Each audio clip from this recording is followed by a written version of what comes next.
السائل: هل نحضر دروس فضيلة الشيخ صالح العصيمي وفقه الله؟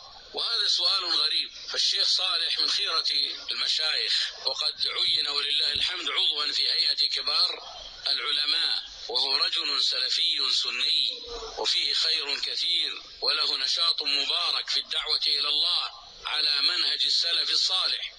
أما ما ينشره بعض المخذلين والناعقين وبعض الموتورين من سفهاء الأحلام، ولا سيما في بعض البلاد في المغرب وغيرها، كما رأينا هذه النشرات بالأمس في المواقع يحذرون من دروس الشيخ وفقه الله، فهؤلاء سفهاء لا يلتفت إلى أقوالهم، وهذا التحذير في الحقيقة صد عن سبيل الله.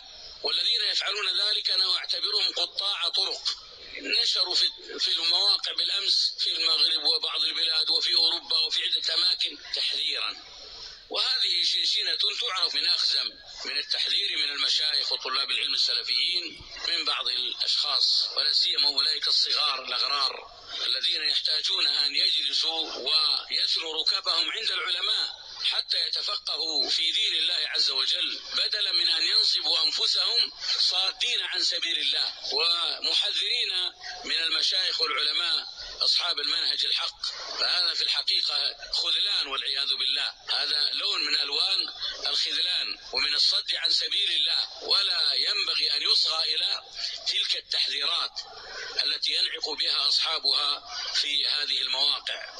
والعجيب أن هؤلاء الذين يحذرون يمكن بعضهم لا يعرف كيف يتوضأ، جهال في بعض البلاد حتى في أوروبا سمعنا هذا التحذير، لا سيما التحذير من المشايخ والعلماء وطلاب العلم الذين يدعون إلى الله على بصيرة على منهج السلف الصالح، من أمثال الشيخ صالح العصيمي وفقه الله وغيره من المشايخ الذين يحذر منهم.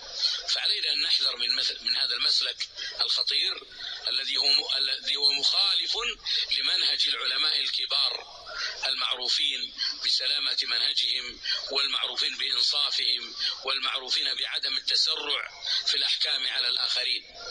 فلننتبه لهذا، فلننتبه. وأنا قد حذرت من هذا المسلك في كتابي تنبيه ذوي الأفهام إلى رأب الصدع والوئام على منهج السلف الكرام، والذي قدم له شيخنا فضيلة الشيخ معالي الشيخ صالح بن فوزان الفوزان وفقه الله.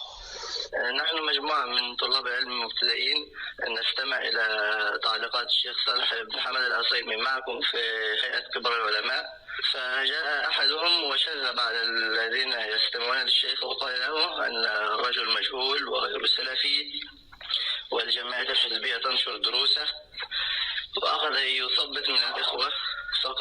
فقلت لهم نسأل الشيخ صالح الفوزان ونتحاكم إلى الشيخ العصيمي. أي العصيمي صالح بن حمد العصيمي. هذا طيب رجل طيب ومع هيئة كبار العلماء. نعم نستفيد منه. جزاك الله خير يا شيخ، جزاك الله خير.